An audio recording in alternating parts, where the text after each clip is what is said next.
Ya, Bismillah, apa kabar Gus? alhamdulillah baik-baik. Gus, saya terus sengaja penasaran, Hmm, tertarik dengan tulisannya Gus Nizam yang tesisnya Dr. David Hawking ya. tentang vibrasi, tentang gelombang. Hmm, Luar biasa. Kalau dari tinjauan fisika, seandainya gelas ini berjauhan, asalkan bahannya sama, kemudian material sama, materialnya sama. ini kita ting gitu, dia akan berubah. Hmm, Artinya karena dia punya frekuensi yang sama. ya. Nah, begitu juga dengan cahaya. Hmm, Itulah dari tinjauan fisik. Nah, sekarang Gus, saya berkali-kali ngikutin pengajian Gus Nizam, ya. terutama di Ridwan Agung dan Agak bahwa tasawuf mengadakan tasawuf dan nyambung dengan frekuensi berhubung. Nah, sekarang caranya supaya bisa nyambung ke frekuensi berhubung. Caranya kita harus mengenal kesejatian diri kita. Sopo sejatine ingsun, sopo sejatine pangeran ingsun. Tidak ada cara lain selain ma'rifatun nafsi wa ma'rifatur rabbi. Kita harus mengenali ya mulai dasar kekurangan dan kelebihan diri, kemudian mengenali maksud dan tujuan Allah menciptakan kita, berikut organ-organ yang ada di tubuh kita ini menurut yang menciptakan fungsinya apa, kemudian dayanya atau kekuatan yang terpendam di balik organ yang namanya hati, terutama itu masya Allah. Artinya akal. Kan, mohon maaf saya potong Gus Nizam. Artinya kan kita itu harus menyamakan sifat-sifatnya. Oh ya. Nah sekarang metode tercepat. Ya, tidak harus mengenali diri kita. Dimulai dari maksud dan tujuan Allah menciptakan kita. Tak lain adalah untuk mengabdikan diri kepadanya. Seabdi-abdinya dan menghambakan diri sehamba-hambanya. Artinya kita harus tanpa syarat, tanpa harap, setelah tahu wa ma khalaqtul jinna wal insa illa liya'budun, tidaklah aku ciptakan bangsa jin dan manusia kecuali agar mereka menyembahku. Arti lain tafsirnya agar mereka mengenalku, agar mereka mengerti maksud dan tujuanku menciptakan bangsa jin dan manusia. Selama kita bisa menjaga kesadaran akan pengabdian dan penghambaan kita, dan kita jalani hidup ini dengan baik, dengan benar dan baik sesuai dengan keyakinan Islam kita, selaras dengan syariat yang telah dicontohkan Nabi, ya lambat laun kita akan menemukan Nur Muhammad itu. Nah, kira-kira bentuk konkretnya salah satu contohnya jadi untuk pengertian. Ya kita harus,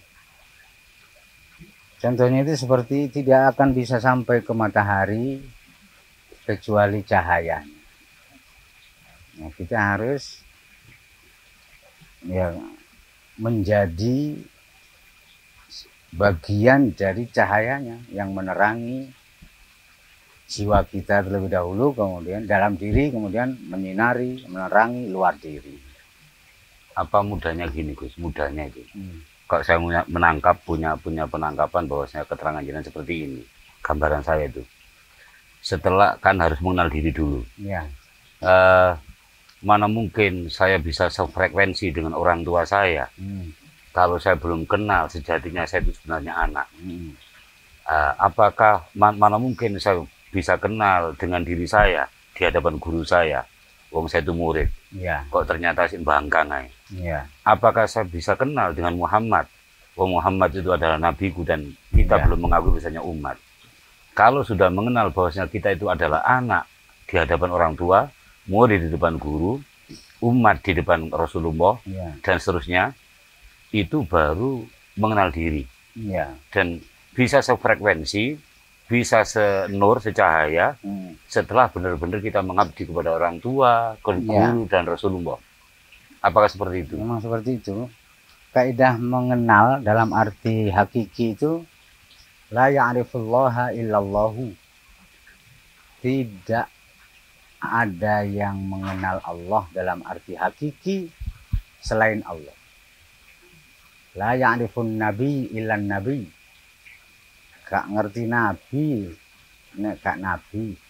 La ya'riful wali illal wali. Gak ngerti, gak kenal wali nek gak wali. La ya'riful walid illal walid. Gak kenal, gak ngerti bapak nek durung jadi bapak. La ya'rifus syekh illa syekh. Begitu seterusnya. La ya'rifur rajul illa rajul. Gak kira kenal wong lanang nek gak wong lanang. La ya'rifur rais illa rais. Gak kira kenal presiden nek gak presiden. Itu sudah kaidah.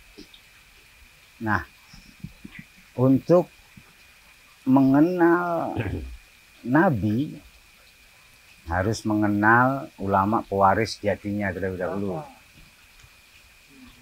Untuk mengenal ulama pewaris sejati nabi, kita harus mengenal bapak yang melahirkan kita, bapak kandung kita. Biologis ya. Iya, di situ kita status sebagai anak kita harus fana fil walid. Fana itu meleburkan kedirian kita ke dalam diri orang yang kita leburi. Sifatnya, watak, karakter, kepribadian, perilaku, pola pikirnya, perbuatannya semampu kita. Jika kemampuan kita ittiba atau meniru itu 100% seandainya, ya makrifat kita anak kepada orang tua ya 100%. Jika kemampuan fana kita separuh ya kita kenal separuh. Begitu. Iya. Di kaidah makrifat itu seperti itu. Saya tuh pernah mendapat pelajaran dari Gus Dur itu kan gini, menggambarkan jadi anak yang soleh bahasanya. Kalau anak kan soleh terhadap orang tua itu benar-benar sulit itu gini. Peristiwa dari setelah kami menikah untuk menyatukan rasa bahwasanya ini adalah bagian daripada saya itu sulit, lama, tahun-tahunan itu Gus. Ya. Maka saya sendiri setelah berguru itu juga sulit untuk menyatukan rasa dengan seorang guru itu. Ya.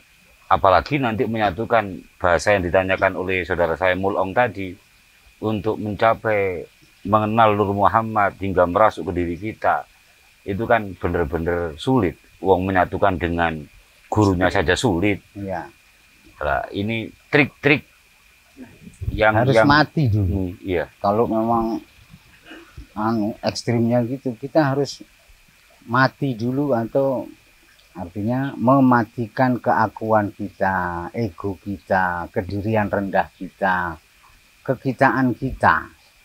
Kekitaan kita itu status kita sebagai apa? Ini semua harus dileburkan, harus dihilangkan, harus dilenyapkan. Maksudnya mati apa bahasanya gini? Kita benar-benar apa kata orang tua? Ya, mati karena karep. orang iya. Oh, Mati karep. Karena Ya. orang tua lebih pengalaman daripada kita. Ya. Meskipun ilmu kita itu banyak, Tetap kalah sama orang tua yang karena lebih pengalaman. Lebih dulu pengalaman, lebih sering asam garam, lebih tahu dengan usianya yang jauh dari kita. Itu semua kita nggak bisa mengejar. Ya, kadang ada istilah tak kenal maka tak sayang. Ya. Nah, itu. Maksud justru orang ketika dia semakin mengenal, dia semakin nggak sayang. Karena apa? Karena vibrasinya itu nggak sama. Betul. Nah, ya kadang istilah itu menarik, tepat ya. Kalau semakin dikenal, tapi karena vibrasi tadi gitu, dia nggak sama. Dia kenal semakin menjauh vibrasinya. Itu hanya tahu. nah, Kalau kenal itu, di dalam kata kenal itu mengerti, paham, tahu secara detail, rinci. Kalau yang Pak Autar maksud itu bukan kenal. Kalau kenal pasti sayang, bahkan kasih.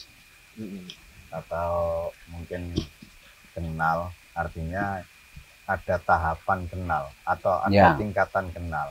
Ini kenal dari sisi, taruhlah kita kenal nama, tahu binatang, gajah misalkan. Ada si A kenalnya dari sisi samping belakang, samping depan, samping kiri. Kalau tingkatan misalkan kenal hanya dari sisi nama, kemudian hanya dari sisi perbuatannya, aktivitas, kelebihannya. Lah itu ya masuk kenal memang. Tapi kalau arti yang sebenarnya kenal mungkin ya yang tadi. Atau misalnya saya naik gunung gitu ya, saya naik gunung. Kalau saya lewat naik penanggungan itu, saya enak saja kalau lihat Temiajeng. Begitu lihat Jolotundo, semakin saya kenali daerah Jolotundo itu saya makin takut, bukan semakin senang gitu, bukan semakin nikmat jalur itu misalnya. Karena cerita di situ yang angkerannya kan semakin saya kenal jalur itu ketika naik penanggungan. Nah, ini mungkin gini. Ini apa ini? Maknanya gini. Apa ini? Artinya karena di posisi seperti itu kita mengenalnya dengan kita. Beda kalau kita mengenalnya dengan wilayah daerah, kita kenalnya dengan wilayah itu. Dengan wilayah itu. Begini, saya kenal dengan semangka, tapi dari sudut saya. Itu tapi beda. Ketika saya kenal semangka dengan semangkanya akan berbeda karena kita sudah nggak ada. Nah, ini yang membedakan akhirnya kenalnya kita ke sesuatu itu menjadi kebalikannya, tidak menumbuhkan sayang. Misalkan gini, saya mengenal Pak Utar, saya memakai kacamata baju saya, ukurannya baju saya. Saya tidak menggunakan baju Pak Utar. Tapi ketika saya mengenal Pak Utar dengan baju Pak Utar, lain vibrasi. Nah, kan vibrasinya lain. Jadi seperti itu. Mungkin gitu kan. Iya. Jadi ada satu hadis qudsi yang bisa dijadikan dasar. Khalaqtul khalqa likai an u'raf fabi arafuni. Iya. Itu Fabi ini yang yang membedakan. Fabi arafuni. Denganku atau sebabku atau dengan aku jelaskan atau dengan penjelasanku, dengan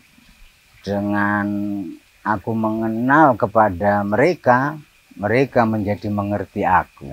Bukan dengan bajunya makhluk, tapi dengan bajunya yang nggak akan pernah bisa. Ya. Sebenarnya Kak, kalau yang diterangkan oleh Gus Rizam tadi itu saya lebih mudah menerima. La yarithul walid ilal walid.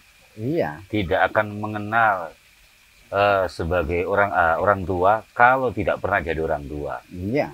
Nah, itu lebih enak. Bahasa jenengan tadi menggunakan baju. Nek gini gak berbaju orang tua. Oh, gak harus sore wong tua, golek duit mulai isuk sampai sore, gawe anak. Kan itu kan gini. Iya. Kalau kaidah layariful wali ilal wali, layariful walid ilal walid. Ini konteksnya kenal dari sisi walid yang mana? Iya. Karena tidak mungkin secara keseluruhan, tidak mungkin. Kalau mungkin dari satu sisi, misalkan dari orang tua, misalkan dari sabarnya, dari cara mendidiknya, dari cara apanya, mungkin dari sisi-sisi itu iya. Kenapa? Apa bisa karena gini? Jadi Allah menciptakan makhluk apapun jenisnya, mulai dari awal penciptaan hingga akhir kehidupan, ini tidak ada satupun yang sama, serupa aja tidak ada. Artinya dari makhluk A, makhluk B, misalkan sama-sama manusia. Mulai dari zaman Nabi Adam sampai kiamat, tidak ada satupun manusia yang sama.